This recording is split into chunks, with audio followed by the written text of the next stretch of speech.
Hey guys, I had decided in January that I would do the books I read in January, but then I realized that I read very little books and describing them would make the video shorter. So I decided to club 2 months together and put together the books I read in Jan and February. So here goes. Wait, so I'm shooting with that and the list is on there to write it, I guess. If you guys have seen my 2018 in books video, I had started the year with this book, Margaret Atwood's The Handmaid's Tale. I sort of reviewed it already in my previous video called Why You Should Watch The Handmaid's Tale instead of reading it, and I think that video is going to do a lot of justice than to me talking about this. But briefly, this is based on a dystopian world where women are considered assets. Fertile women are captured and used for the government's, betterment. And without spoiling what it is about, the writing is a bit dull. I did feel like the book did not latch on quite early, so I had to figure out slowly and steadily about 1/3 of the book till I actually got a grasp of what the story is about and how the dystopian government works, So all in all, I would love to read this again. I mean, knowing about the system and then reading all those chapters where I couldn't figure out what's going on, that would be interesting. I think I'll listen to the audiobook this time. That would be better. So since Handmaid's Tale was a little dull and not fast-paced and very sad, so I decided to pick up Dan Brown, one of my top 5 authors, and I don't have the book with me, sadly, so I guess I'll just post the picture somewhere around here. Yeah, so I read this.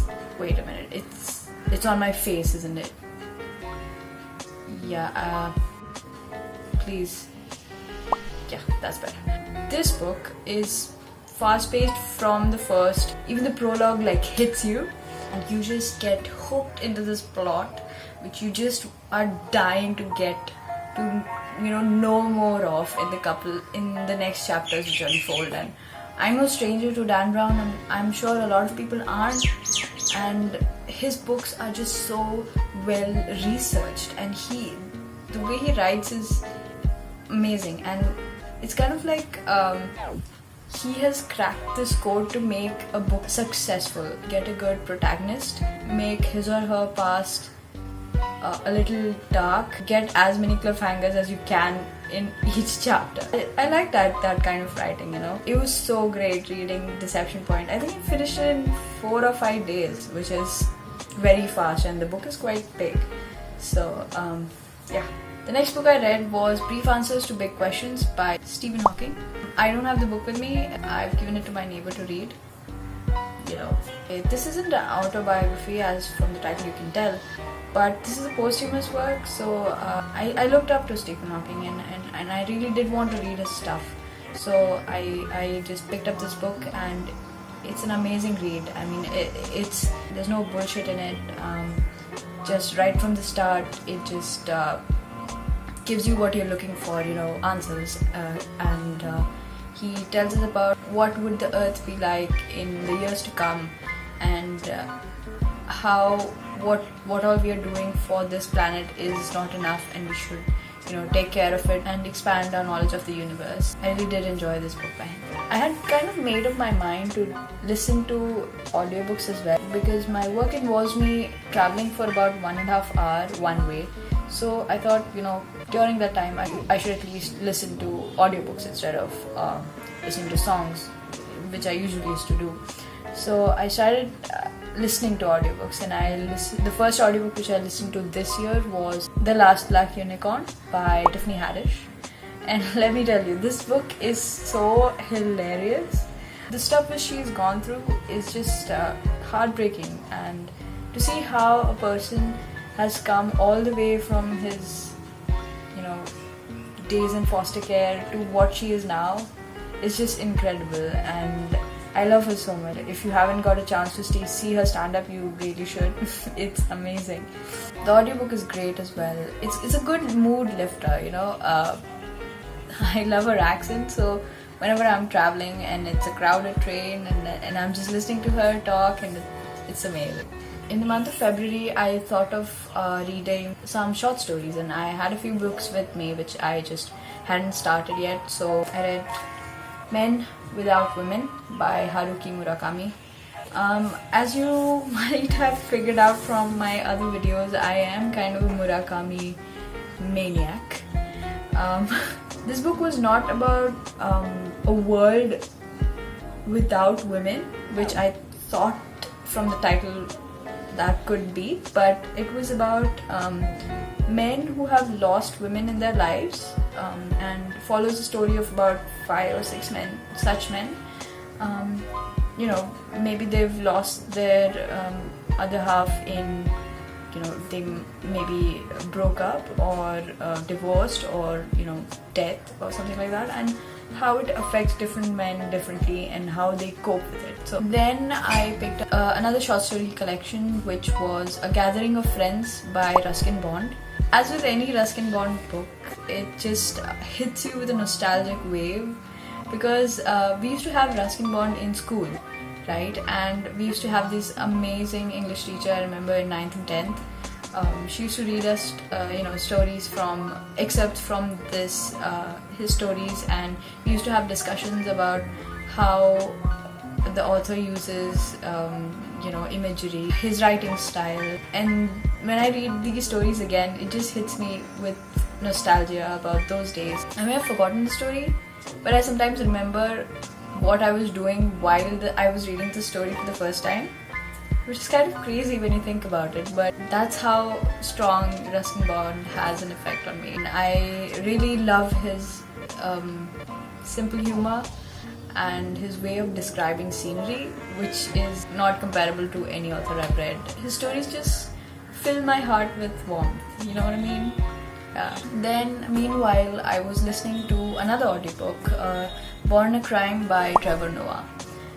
When Trevor took over The Daily Show, a lot of people didn't know who he was, but I had been following his stand for a while. I was a little shocked by how people didn't know this genius. I mean, he's obviously so funny and so talented. How can't people know him, And I picked up his audiobook, and wow, it is another great one.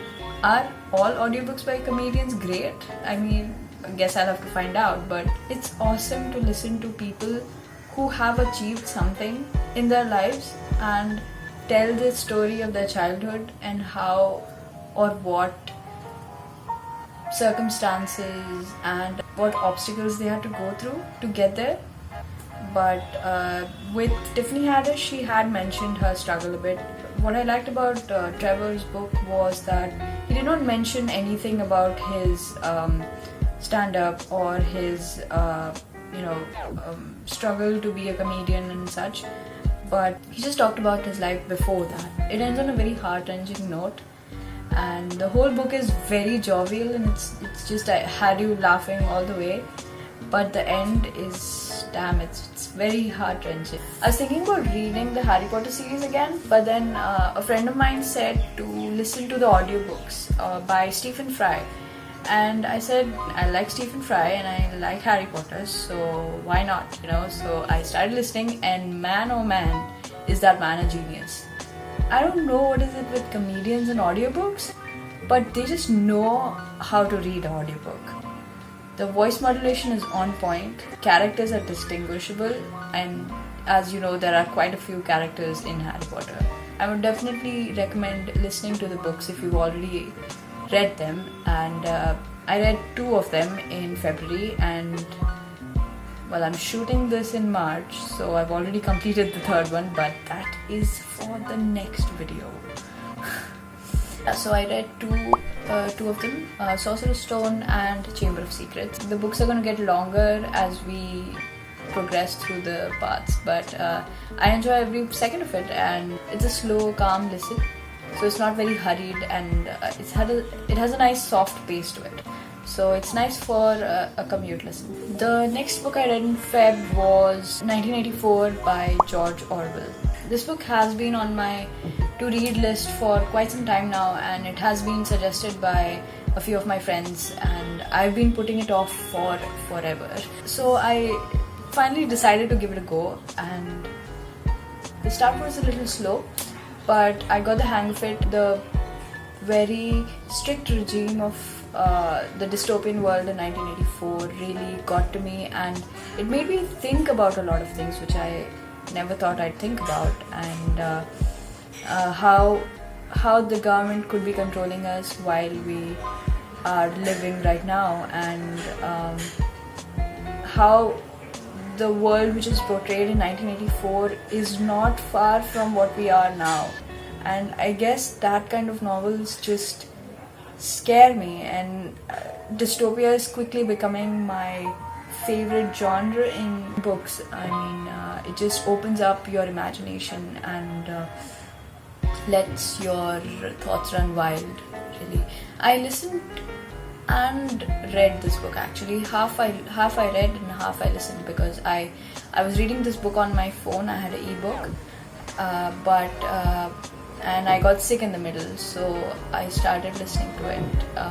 The audio quality was a little bad because it was an old recording. So other than that, the book was amazing, and it is a classic for a reason, and is on the 100 books you should read before you die list for a reason again, and should not be missed by anyone who likes classics and who is a fan of good literature.